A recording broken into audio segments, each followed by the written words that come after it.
안녕하십니까. 오늘 우리 예배에 너무나도 귀한 분들이 오신 것 같습니다. 우리 다혜 목자님의 어머님과 또 우리 오빠가 예배에 오셨습니다. 하나님께서 귀한 분들을 보내주시고 함께 예배드릴 수 있게 해주셔서 너무나도 감사드립니다. 그리고 오늘부터 우리 민수기서 말씀을 새롭게 시작하게 되었습니다. 가을 학기에 민수기서 말씀을 통해서 하나님의 백성들이 어떻게 세상에서 살아가야 하는지 우리에게 교훈들을 허락해 주시기를 기도합니다. 말씀을 시작하겠습니다.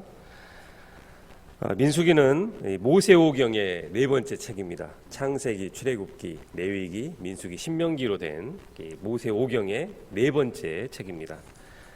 출애굽을 한 이스라엘 백성들이 어떻게 광야를 통과해서 약속의 땅에 이르렀는가 그 과정을 기록하고 있는 책입니다. 지도를 보시겠습니다. 지도를 보시면 밑에 시내산에서 가네스 바네아까지 신명기서 1장 2절 말씀에 약 열하루길이라고 이렇게 기록하고 있습니다. 구글 지도에서 조사를 해보니까 약 350km 정도 되는 것 같습니다. 하루에 30km 정도 이동하면 가능한 거리인 것 같습니다. 그리고 여기서 이제 에돔 변경의 호르산까지, 호르산은 바로 위쪽에 있습니다. 거기서 이제 아론이 여기서 죽었는데 민수기서 33장 38절에 여기까지가 이제 출애굽 후 40년이라고 기록을 하고 있습니다. 그래서 이스라엘 백성들이 시내산에서 모압 평지까지가 보통 우리가 40년이라고 광야 40년이라고 우리가 기록하고 있는데 거기에서 조금만 더 가면 이제 모압 평지까지 이동이 가능한 것 같습니다. 그들은 열하루길이면 되는 이 길을 무려 40년간이나 광야에서 훈련을 받았습니다. 애굽에서 무질서하고 또 규모 없이 살던 그들이 하나님의 법도대로 살아가며 또 조직과 질서에 익숙해지는데 많은 연습과 훈련이 필요했습니다. 그래서 민수기에는 훈련되지 않은 그들의 죄악된 본성이 여과 없이 드러나 있습니다. 그러나 실패한 그들을 다시 세우시고 새로운 준비를 해가시는 하나님의 손길이 또한 잘 드러나 있습니다. 이 책의 제목은 민수기인데 이는 헬라어 70인역의 의 제목을 번역한 것으로 이 책에 두 번 나오는 인구조사가 이 책의 핵심이라고 이해한 것을 반영한 것입니다. 그런데 히브리서 제목은 1절의 여섯 번째 단어인 메미드바르에서 따온 광야에서를 제목으로 쓰고 있습니다. 히브리인들은 민수기의 주제를 광야 생활로 이해하고 있는 것입니다. 실제로 민수기의 모든 일들이 이 광야에서 일어났습니다.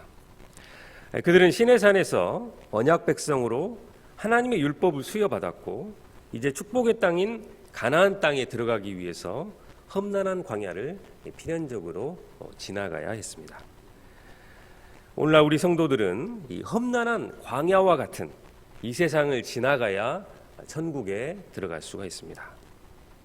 우리가 앞으로 민수기 공부를 통해서 이 척박한 광야에서 이스라엘을 지켜주시고 함께해 주신 하나님이 지금 우리들도 함께해 주시고 또 한 걸음 한 걸음 인도하시는 이 하나님이심을 믿어야겠습니다. 오늘 1강 말씀은 이스라엘 백성들을 전쟁을 하는 군대 조직으로 정비한 내용입니다. 말씀을 통해서 싸움에 나갈 만한 자는 누구를 말하는 것이며 오늘날 우리 신자들의 정체성은 무엇인가를 생각해 보고자 합니다. 1장 1절을 보십시오. 이스라엘 백성들이 애굽 땅에서 나온 지 2년 2월 1일이었습니다. 출애굽을 한 이스라엘 백성들은 이곳 시내산에 들어와 약 10개월 동안 성막에 필요한 모든 기구들과 또 성막을 만들어서 감격스러운 성막 봉헌식을 했습니다. 그리고 한 달이 지났습니다. 이때 하나님은 모세에게 인구조사 명령을 내렸습니다. 2절과 3절 말씀을 다 함께 읽겠습니다. 시작. 너희는 이스라엘 자손의 모든 회중 각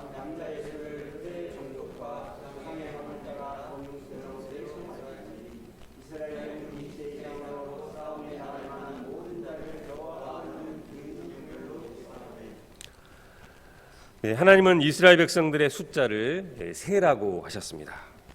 그런데 모든 사람의 숫자를 다 세는 것은 아니었습니다. 20세 이상 싸움에 나갈 만한 자를 계수하라고 하셨습니다. 한마디로 전쟁에 나가 싸울 수 있는 사람을 세어보라는 것입니다. 하나님은 왜 이렇게 파이터들을 모집하고 계신 것일까요?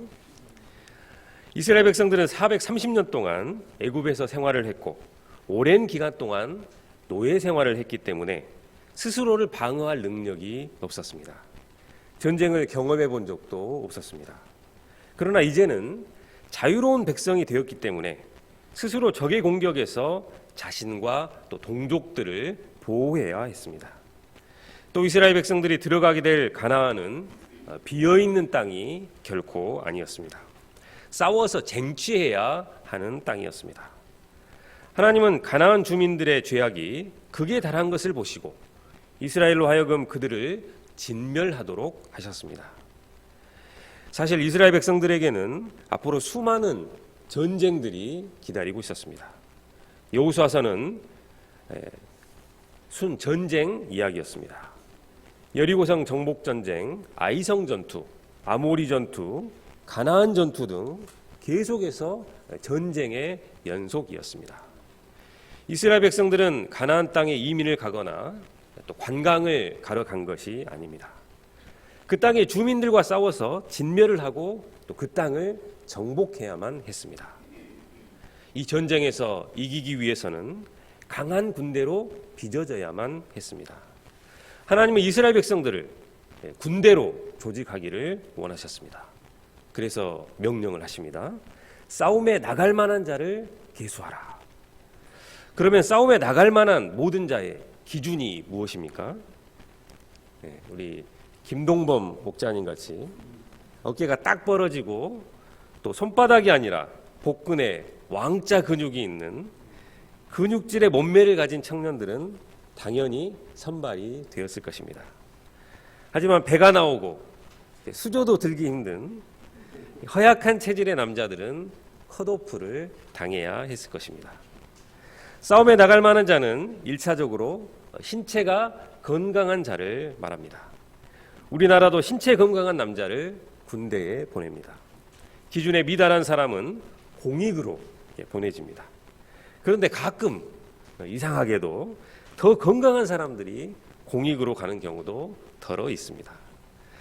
그런데 젊고 건강하다고 해서 모두 싸움에 나갈 만한 자는 아닙니다. 민수기서 13장에 보면 가나안 땅 정탐을 하고 와서 두려움에 사로잡혀 있는 자들은 부적합한 자들로 군대에서 제외되었습니다. 그들은 결국 가나안에 들어가지 못하고 광야에서 모두 죽어야 했습니다. 기드온이 싸움에 나갈 용사들을 모집할 때에도 목마르다고 해서 무릎을 꿇고 이렇게 허겁지겁 물을 마시는 자들은 다 집으로 돌려 보내졌습니다. 두려움에 사로잡힌 자들, 그리고 영적인 신분을 망각하고 깨어있지 못한 자들은 하나님의 군대로 쓰임을 받지 못했습니다. 바울은 디모데후서 2장 3, 4절에서 디모데에게 이렇게 권면했습니다. 너는 그리스도 예수의 좋은 병사로 나와 함께 고난을 받으라. 병사로 복무하는 자는 자기 생활에 얽매이는 자가 하나도 없나니 이는 병사로 모집한 자를 기쁘게 하려 함이라. 우리는 여기서 신약과 구약에서 동일하게 하나님의 백성들이 이 군대로 부르심을 받고 또 조직되고 있는 모습을 살펴볼 수가 있습니다. 군대로 부른다는 것이 우리 대한민국의 남성들에게는 아주 짜증나는 일이며 또 적지 않은 트라우마들이 있기 때문에 교회에서까지 군인의 자세를 언급하는 것이 상당히 부담스럽고 또 피하고 싶습니다. 그렇지만 성경은 우리의 영적인 신분이 하나님의 군대이며 또 신자에게 군인으로서의 자세를 요구하고 있습니다. 우리가 이런 하나님의 부르심에 응답하고자 한다면 어떻게 해야 할까요? 누구나 처음에는 체력도 약하고 미숙하기만 합니다. 좋은 군인이 되기 위해서는 훈련이 필요합니다. 체력 훈련을 하고 또 끊임없는 반복 숙달 훈련을 해야만 합니다. 마찬가지로 우리가 예수 그리스도의 좋은 군사가 되려면 자원하는 마음으로 하나님의 훈련을 받아야 합니다. 겸손 훈련, 또 순종 훈련, 또 섬김 훈련, 말씀 훈련, 기도 훈련, 이런 훈련들을 통해서 실력 있는 하나님의 군대가 될 수 있습니다. 우리 신자들은 혈과 육을 상대로 싸우는 것이 아니라 이 어둠의 세상을 주관하고 있는 이 악한 영들과 싸우는 영적인 군사들입니다. 원수 마귀는 우리의 약점을 기가 막히게 알고 있습니다. 그래서 마귀는 그 약점을 파고들어서 우는 사자와 같이 기회만 있으면 우리를 무너뜨리려고 합니다. 건강 문제를 통해서 또 자녀 문제를 통해서 나의 연약함을 통해서 우리를 절망하게 하고 하나님 역사에 힘을 쓰지 못하게 만들고 또 하나님 역사에 관심을 두지 못하게 만듭니다. 우리 주위에 이렇게 저렇게 힘을 쓰지 못하는 사람들이 한두 명씩 생겨납니다. 우리가 깨어 기도해야 할 때입니다. 주저앉은 사람들을 일으켜 세우고 또 말씀으로 도와주며 이 시대의 이기주의 또 물질주의 세력과 싸워야겠습니다. 가을 학기 우리가 하나님의 전신갑주를 입고 항상 깨어 기도하면서 자신을 지키고 또 양들을 지키고 하나님의 교회를 지켜내는 군사들이 되기를 기도합니다. 5절에서 16절은 인구조사를 하고 또 군대를 조직하기 위해서 각 지파를 대표하는 지도자들을 세우는 내용입니다. 5절 상반절을 보십시오. 하나님은 각 지파를 대표하는 지도자들을 직접 세우셨습니다. 그런데 하나님이 세우신 이 12명의 리더들은 특징이 있었습니다. 그들의 이름을 보면 단어에 엘이라는 단어가 들어간 사람들이 대부분이었습니다. 루벤 지파의 우두머리인 엘리술은 나의 하나님은 반석이라는 뜻입니다. 이름은 그 이름을 지은 그들 부모들의 신앙이 반영된 것입니다. 그들의 나이가 20세가 넘었기 때문에 그들의 이름은 애굽에서 지어진 이름이었습니다. 애굽에서 노예 생활을 하고 있었지만 그들은 어릴 때부터 가정에서 철저하게 여호와 신앙을 갖도록 신앙 교육을 시켰고 그 결과로 각 지파를 대표하는 지도자들이 된 것입니다. 17절, 18절을 보십시오. 모세와 아론은 하나님이 지명된 사람들을 데리고 그날의 회중을 모아서 인구조사를 시작했습니다. 각 지파에서 20세 이상 전쟁에 나갈 만한 사람들을 계수하였습니다. 그 총합은 60만 3,550명이었습니다. 확인 결과 그들의 군사수는 60만 대군이었습니다. 그 당시 다른 나라들의 정보를 알 수 없기 때문에 이 숫자가 얼마나 되는 숫자인지 알 수가 없습니다. 하지만 오늘날과 비교해보면 어떻게 될까요? 2019년에 발표된 세계 군사수입니다. 이 세계 군인수를 보면 1위가 중국으로 218만 명을 보유하고 있습니다. 그 뒤로 노스코리아 네 번째, 북한이 128만 명을 보유하고 있습니다. 대한민국은 일곱 번째, 62만 5천 명을 보유하고 있습니다. 놀랍게도 이때의 이스라엘은 현재 세계에서 8위에 해당하는 군인수를 보유하고 있었습니다. 이스라엘은 아마도 그들의 숫자를 세어보면서 그들 스스로도 놀랐을 것입니다. 20절부터 43절까지 지루하리만큼 자세히 기록된 이 숫자들은 무엇을 의미하고 있는 것일까요? 첫째, 하나님의 약속의 성취입니다. 아브라함은 75세에 부르심을 받았지만 100세가 될 때까지 자식 한 명이 없었습니다. 하나님은 이런 아브라함에게 내가 너를 통해서 큰 민족을 이루겠다. 내 민족이 하늘의 별과 같고 해변의 모래와 같이 될 것이라고 약속을 하셨습니다. 아브라함의 형편만 보면 이는 도저히 이루어질 수 없는 일이었습니다. 야곱의 아들들이 애굽으로 내려갈 때 그 권속들은 75명에 불과했습니다. 이때가 BC 1850년경이었습니다. 그런데 400년이 지나자 하나님은 약속대로 아브라함을 큰 민족을 이루게 하신 것입니다. 20세 이상 전쟁에 나갈 만한 사람만 60만 명이고 여기에 여자들 그리고 20세 미만의 아이들, 병자들과 허약한 자들, 노인들까지 합하면 학자들은 이때의 인구가 최소 200만 명은 이상은 되었을 것이라고 추정하고 있습니다. 75명 정도에 불과한 겨우 한 부락 정도 되는 인원들이 인구로만 보면 당시 최강대국인 애굽과 맞먹을 정도로 큰 국가가 된 것입니다. 이는 하나님이 아브라함과 이삭과 야곱에게 내 후손이 하늘의 별과 같고 바닷가의 모래와 같을 것이라고 약속하신 그 말씀이 이루어진 것이 아닐 수 없습니다. 하나님은 애굽으로 내려가는 야곱에게 내가 거기서 너로 큰 민족을 이루게 하리라 하셨는데 바로 그 약속을 지키신 것입니다. 하나님이 이렇게 약속하신 바를 성취하시는 분이십니다. 이를 볼 때 하나님은 약속하신 말씀을 어떤 경우에도 신실하게 이루실 수 있는 분이심을 알 수 있습니다. 우리가 이 하나님의 약속의 말씀을 절대적으로 신뢰할 수 있는 이유는 하나님은 신실하신 분이시기 때문입니다. 약속하신 바를 이루시는 이 신실하신 하나님을 찬양합니다. 둘째, 야곱의 축복대로 이루어진 것입니다. 창세기 49장에는 야곱이 죽기 전에 12명의 아들을 불러서 축복하고 있는 내용이 나옵니다. 야곱은 12아들 중에서 유다를 크게 축복해 주었습니다. 유다는 형제들의 찬송이 되며 그로부터 메시아 왕이 나올 것이라고 했습니다. 그런데 400년 후 야곱의 축복이 어떻게 이루어졌습니까?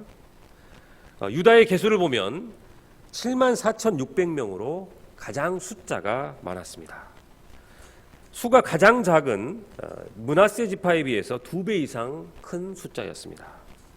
그의 축복대로 야곱은 가장 강력한 지파가 되었고 또 광야를 행진할 때에도 선두에서 인도하는 역할을 맡게 되었습니다. 그리고 요셉에게는 두 몫을 상속해 주었습니다. 요셉의 두 아들 에브라임과 므낫세를 아들로 입양을 하고 그들에게 축복을 해 주었습니다. 그런데 이때 오른손을 둘째 아들인 에브라임에게 왼손을 첫째인 므낫세에게 올려놓았습니다. 그의 축복대로 요셉의 두 아들은 각각 한 지파를 이루게 되었고 에브라임 지파가 므낫세 지파보다 숫자도 많고 강해서 서편을 맡은 대표 지파가 되었습니다. 하나님은 약속의 아브라함의 이 야곱의 믿음의 축복을 받으시고 그대로 이루신 것입니다. 이를 볼 때 믿음의 축복이 얼마나 위대한 힘이 있는가를 알 수 있습니다. 우리 모두는 하나님이 아브라함에게 주신 너는 복이 될지라 하는 축복의 말씀을 동일하게 받았습니다. 갈라디아서 3장 9절은 이렇게 말씀하고 있습니다. 그러므로 믿음으로 말미암은 자는 믿음이 있는 아브라함과 함께 복을 받느니라. 우리가 우리 자신이 아브라함과 이삭과 야곱과 같은 이런 복받은 자들임을 믿고 축복을 할 때 하나님은 그 믿음대로 이루어 가십니다. 우리는 가정과 또 학교와 직장 혹은 군대 어디서든지 하나님의 축복의 통로로 사용하시고자 부르신 자들입니다. 요즘 인기 있는 오징어 게임은 현실 세계를 잘 보여주고 있습니다.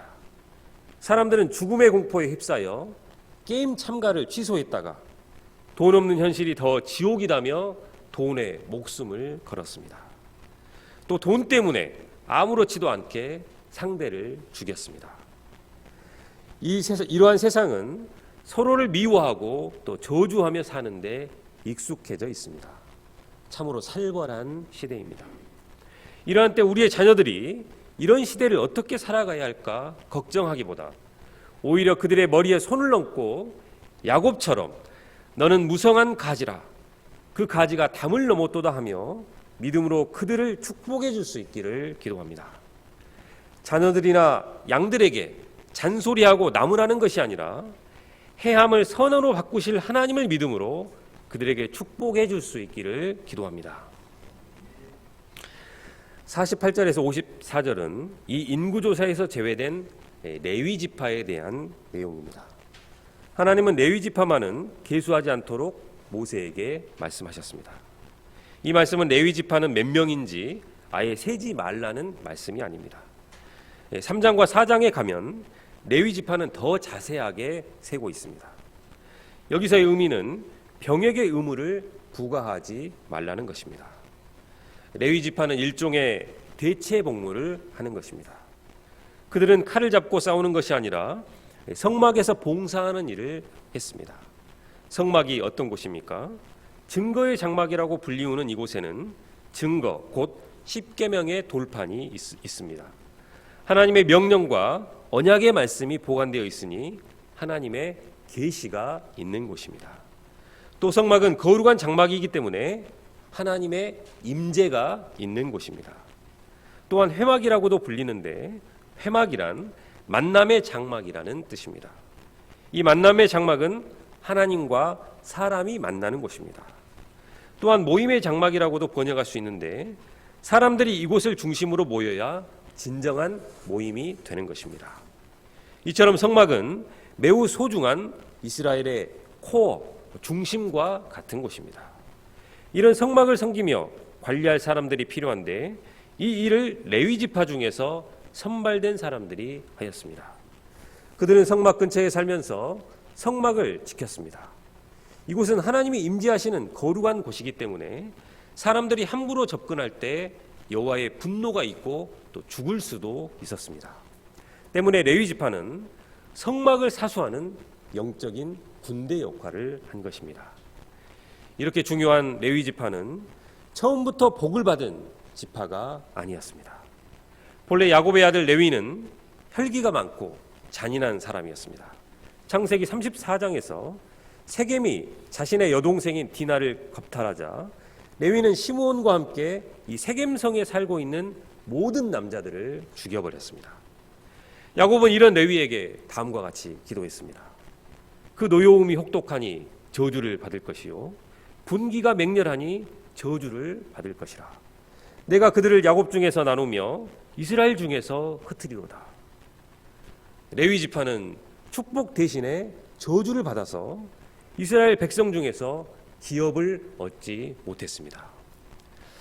그런데 이런 레위 지파가 출애굽기 32장의 금송아지 사건으로 모든 백성이 우상 숭배에 빠져들어 원수의 조롱거리가 되었습니다. 이때 모세가 여호와 편에 있는 자는 내게로 나오라고 했을 때 레위 자손들이 모세에게 나아왔습니다. 모세는 그들에게 형제와 친구와 이웃을 죽이도록 명령을 내렸고 레위인들은 칼로 그들을 징계했습니다. 그들은 동족보다 하나님을 더 사랑하였고 그들만이 변함없이 하나님을 신실하게 섬겼습니다. 하나님은 이처럼 하나님을 사랑하며 신실하게 섬기는 자들을 가까이 하십니다. 하나님은 레위 지파에게 군대를 면제해 주셨고 가장 가까운 곳에서 하나님을 섬기는 일에 전념하게 하셨습니다. 이처럼 하나님은 레위 지파가 저주를 받아서 그들의 기업을 얻을 수 없었지만 그들이 회개하였을 때 그들에게 임한 저주를 축복으로 바꾸어서 하나님이 그들의 기업이 되게 하셨습니다. 이를 볼 때 하나님에게 죄를 지어서 저주를 받은 사람이라 할지라도 진실되게 회개하고 하나님을 사랑하게 되면 레위인들처럼 귀하게 쓰임받는 인생을 살아갈 수 있음을 배우게 됩니다. 2장은 이스라엘 12지파의 진영 배치와 또 행군 순서에 관한 내용입니다. 1, 2절을 보십시오. 하나님은 다시 모세와 아론에게 각각 자기의 진영이 군기와 자기의 조상들의 가문의 기호 곁에 진을 치도록 했습니다. 먼저 동방 해돋는 쪽에 유다 진영이 배치되었습니다. 위쪽이 서쪽이고 아래쪽이 동쪽입니다. 유다 지파가 이제 유다, 이사갈, 스불론 이렇게 배치가 되었습니다. 유다 진영은 유다 진영의 군기를 높이 걸었고 거기에 유다 지파, 이사갈 지파, 스불론 지파가 각각 자기 지파의 군기를 세우고 모였습니다. 이는 마치 유다 진영이라는 군단 깃발 아래 지파별 사단 깃발을 걸고 모인 것과 같습니다. 이들은 진영이 이동할 때 제1대로 출발을 했습니다. 이어 남쪽 진영에 루벤 진영의 군기가 세워졌고 루벤 지파, 시므온 지파, 갓 지파가 모여서 정렬하고 배치가 되었습니다. 이들은 2대로 출발을 했습니다. 그리고 서쪽에는 에브라임 진영의 군기가 세워지고 에브라임 지파, 므낫세 지파, 그리고 베냐민 지파가 배치되었습니다. 이들은 3대로 출발을 했습니다. 그리고 북쪽에는 단 진영의 군기가 세워지고 단 지파, 아셀 지파, 납달리 지파가 배치되어서 제4대로 출발을 했습니다. 이 진영은 하나님이 정해 주신 것입니다. 하나님은 이스라엘 백성들이 때를 따라서 자기들끼리 또 멤버를 바꾸거나 또 동서남북으로 이리저리 혼돈하면서 혼란을 겪지 않도록 하셨습니다. 17절 말씀을 보십시오. 17절 말씀을 다 같이 읽어보겠습니다. 17절입니다. 17절 말씀이 메시지 보시고 같이 읽겠습니다. 시작. 그 다음에 회막이 레위인의 진영과 함께 모든 진영의 중앙에 있어 행진하되 그들의 진친 순서대로 각 사람은 자기의 위치에서 자기들의 길을 따라 앞으로 행진할지니라. 레위인의 진영은 모든 진영의 중앙에 위치해 다른 진영이 진행할 때 레위 진영의 길을 세우고 함께 진행을 했습니다. 일반 진영과 성막 사이의 거리는 2000규빗, 약 1km 이상 떨어지도록 하였습니다. 이상에서 이런 진영의 배치에는 몇 가지 의미가 담겨져 있습니다. 첫째, 이스라엘 군대는 회막을 향하여 진을 쳤습니다. 회막은 하나님의 임재의 상징이며 실제 하나님이 그 회막에 임재하셨습니다. 회막은 이스라엘의 중심이었습니다. 이스라엘 군대는 회막을 향하고 있습니다. 회막을 보면서 힘을 얻고 있습니다. 회막을 뒤로 두고 싸울 때 든든하고 또 힘이 났습니다. 회막은 이스라엘의 코어 중심이었습니다. 무엇보다도 하나님은 이스라엘 백성들이 하나님을 앙모하며 또 하나님 중심으로 살기를 원하셨습니다. 하나님은 이 회막을 통해 자기 백성들을 진두지휘하셨습니다. 이 회막에서 구름이 떠오르면 이를 신호로 해서 광야 행진을 시작했고 일이 있을 때는 지파 우두머리들이 이 회막을 중심으로 모였습니다. 회막에서 나오는 하나님의 뜻을 따라 그들은 움직였습니다. 이렇게 회막을 중심으로 사는 이스라엘 백성들은 그들과 늘 동행하시는 하나님을 믿고 의지하며 두려움 없이 광야를 행진할 수가 있었습니다. 우리 모임도 무엇을 하든 늘 하나님이 중심이 된 공동체가 되도록 더욱 간절히 기도해야겠습니다. 이스라엘이 60만 대군이었기 때문에 강력한 군사력으로 승리할 수 있었던 것이 결코 아닙니다. 이스라엘의 진정한 힘은 이 회막, 코어에 있었습니다. 진들이 모두 성막을 향하여 있는 것은 이스라엘의 힘이 성막, 곧 하나님의 임재에 있다는 것을 상징하고 있습니다. 다시 말하면 이스라엘의 진정한 칼과 방패는 여호와 하나님이십니다. 하나님의 임재와 하나님과의 교제가 그들의 승리의 원동력이라는 것입니다. 둘째, 12지파는 항상 일정한 것이 아니라 순서가 달라지기도 하고 또 지파의 수도 달라질 수도 있다는 것입니다. 다음 표는 야곱의 아들들의 이름이 언급한 순서입니다. 창세기부터 민수기까지 이름이 언급된 순서들이 계속 뒤바뀌고 있습니다. 창세기 29장 이후로 레위가 빠지기도 하고 또 요셉의 두 아들이 대신 들어오기도 하는 등 12지파는 계속 변동이 있었습니다. 민수기 1장의 인구조사에서 루벤은 가장 먼저 언급이 되었는데 이는 장자로서의 위치를 인정한 것으로 볼 수 있습니다. 그러나 2장에서 묘사된 이스라엘의 행진에서 루벤은 선봉에 서지 못하고 유다 지파가 선봉에 서게 되었습니다. 이를 통해서 볼 때 장자라는 자연적인 권리가 영원하지 않다는 것을 교훈해 주고 있습니다. 또한 민수기서에는 두 번의 인구조사가 이루어지고 있는데 처음 인구조사 때 시므온은 59,300명이었는데 다음 표를 한번 보여주시기 바랍니다. 처음 조사 때 1차 인구조사 때 시므온은 59,300명이었는데 2차 인구조사 때 37,100명이나 감소된 22,200명을 기록하고 있습니다. 반면에 므낫세 지파는 32,200명에서 52,700명으로 크게 증가한 것을 살펴볼 수가 있습니다. 저는 말씀을 준비하면서 하나님께서 이제나 지금이나 동일하게 신자들을 하나님의 군대로 불러주셨고 이러한 자세를 요구하고 계신다는 것을 발견할 수가 있었습니다. 그동안 훈련받는 것에 대한 거부감이 많았고 또 모든 것을 은혜로 해야 한다고 생각을 했습니다. 그런데 이것은 은혜로 한다고 하지만 사실 자족하는 마음, 또 현실에 안주하고 싶은 마음이 가득했습니다.